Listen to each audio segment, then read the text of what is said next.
Tech day fertility అమ్మ అనే పిలుపుకు శ్రీకారం చుట్టండి. పొందండి ఉచిత మొదటి కన్సల్టేషన్, మొదటి స్కాన్. సంప్రదించండి 8880747474.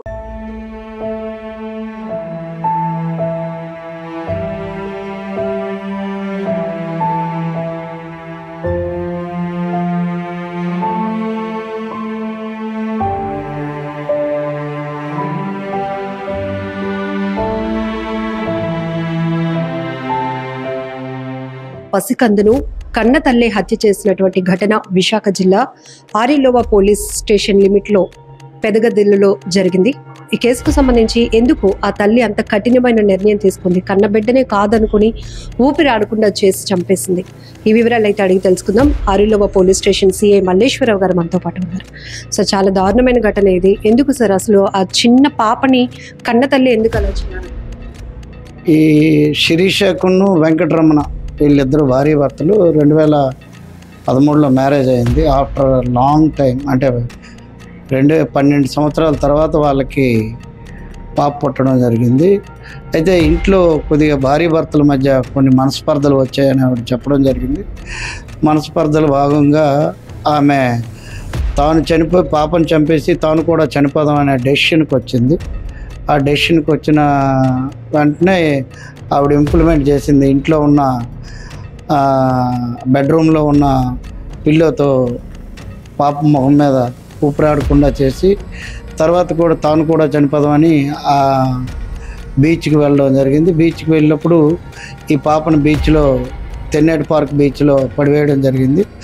తాను కూడా చనిపోదాం అనుకునే లోపు ధైర్యం చాలక మళ్ళీ బ్యాక్కి వచ్చి భర్తకు ఫోన్ చేయడం జరిగింది. సార్, 12 ఏళ్ల తర్వాత పుట్టిన సంతానం, ఒక్కగానొక కూతురు. అంటే ఈ 12 ఏళ్ళు పిల్లలు లేరని వాళ్ళ మధ్య డిస్కషన్స్ నడుస్తున్నాయా? విభేదాలకి కారణం అంటే పిల్లలు పుట్టలేదని డిస్కషన్ జరగలేదు.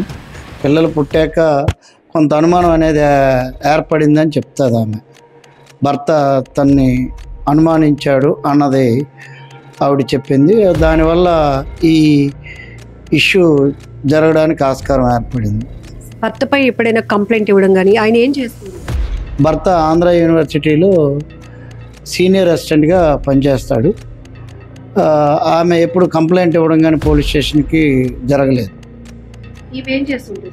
ఈమె హౌస్ వైఫ్, శిరీష అనే ఆమె హౌస్ వైఫ్గానే ఉంటుంది. ప్రస్తుతానికి 5 నెలల పాప. ఆ పాపని భార్యాభర్తల మధ్య విభేదాల వల్ల తను చంపాలనుకుని తాను కూడా చనిపోవాలి.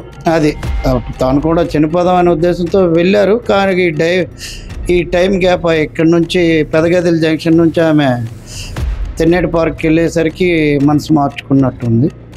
దానివల్ల తాను చనిపోవడానికి ఆస్కారం జరగలేదు. తర్వాత ఆమెను అరెస్ట్ కూడా చేయడం జరిగింది, రిమాండ్ పంపించాం. సార్, ఇక్కడ ఈ మధ్య కాలంలో ఎక్కువగా తల్లిదండ్రులు ఎలాంటి స్ట్రెస్ ఉన్నా పిల్లల మీద ఆ కక్షలు చూపిస్తున్నారు. సో మొన్న అప్పుల బాధ భరించలేక కోనసీమ జిల్లా కావచ్చు, కాకినాడ కావచ్చు, హైదరాబాద్లో కావచ్చు, ఇక్కడ అప్పులు అన్నది కారణం కాకపోవచ్చు కానీ భార్యాభర్తల మధ్య ఒక తగాదా, విభేదాలు పిల్లలపై చూపించారు. మీరేం చెప్తారు సార్?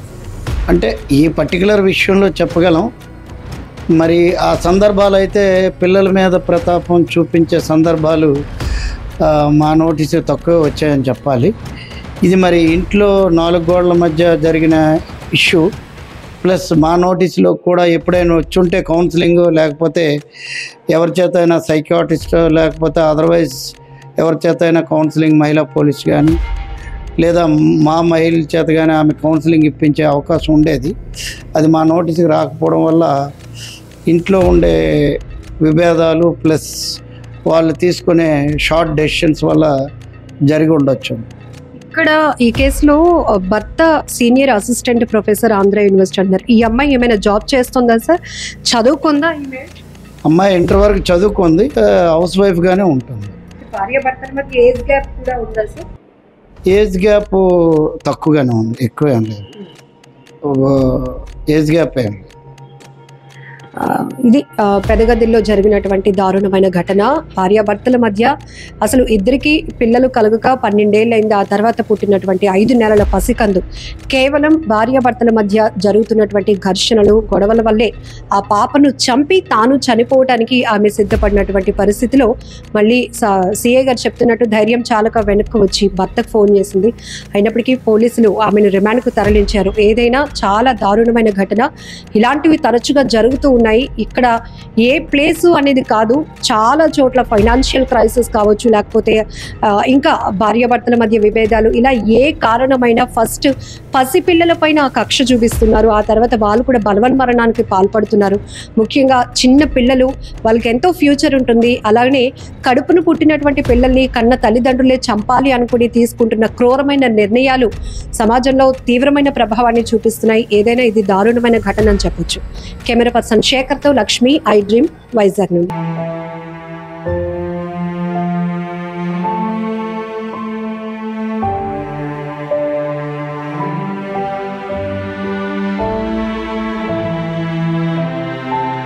సో 2013లో మ్యారేజ్ అయింది. ఆఫ్టర్ లాంగ్ టైం, అంటే 12 సంవత్సరాల తర్వాత వాళ్ళకి పాప పుట్టడం జరిగింది.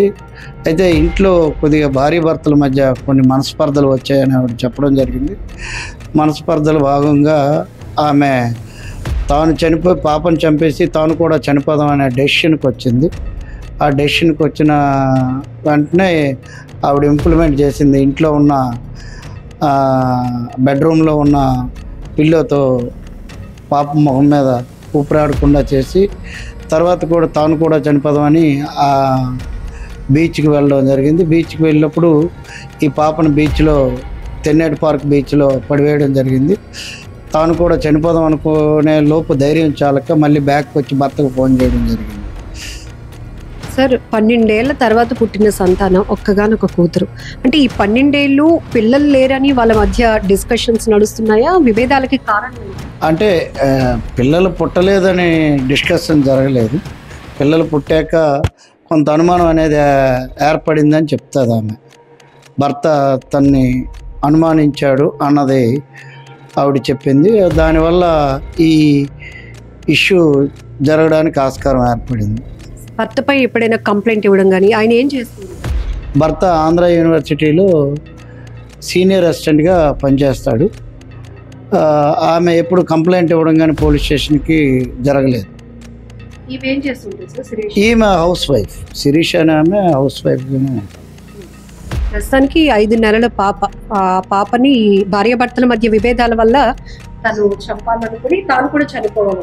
అది తాను కూడా చనిపోదామనే ఉద్దేశంతో వెళ్ళారు. కానీ ఈ టైం గ్యాప్ ఇక్కడి నుంచి పెదగదిల జంక్షన్ నుంచి ఆమె తెన్నేటి పార్క్కి వెళ్ళేసరికి మనసు మార్చుకున్నట్టుంది.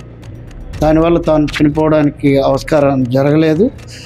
తర్వాత ఆమెను అరెస్ట్ కూడా చేయడం జరిగింది, రిమాండ్ పంపించాం. సార్, ఇక్కడ ఈ మధ్య కాలంలో ఎక్కువగా తల్లిదండ్రులు ఎలాంటి స్ట్రెస్ ఉన్నా పిల్లల మీద ఆ కక్షలు చూపిస్తున్నారు. సో మొన్న అప్పుల బాధ భరించలేక కోనసీమ జిల్లా కావచ్చు, కాకినాడ కావచ్చు, హైదరాబాద్లో కావచ్చు, ఇక్కడ అప్పులు అన్నది కారణం కాకపోవచ్చు, కానీ భార్యాభర్తల మధ్య ఒక తగాదా, విభేదాలు పిల్లల పైన చూపించారు. మీరేం చెప్తారు సార్? అంటే ఈ పర్టికులర్ విషయంలో చెప్పగలం. మరి ఆ సందర్భాలు అయితే పిల్లల మీద ప్రతాపం చూపించే సందర్భాలు మా నోటీసు తక్కువ వచ్చాయని చెప్పాలి. ఇది మరి ఇంట్లో 4 గోడల మధ్య జరిగిన ఇష్యూ, ప్లస్ మా నోటీసులో కూడా ఎప్పుడైనా వచ్చుంటే కౌన్సిలింగ్, లేకపోతే ఎవరి చేత అయినా సైకియాట్రిస్ట్, లేకపోతే అదర్వైజ్ ఎవరి చేత అయినా కౌన్సిలింగ్, మహిళా పోలీస్ కానీ లేదా మా మహిళల చేత కానీ ఆమె కౌన్సిలింగ్ ఇప్పించే అవకాశం ఉండేది. అది మా నోటీసుకి రాకపోవడం వల్ల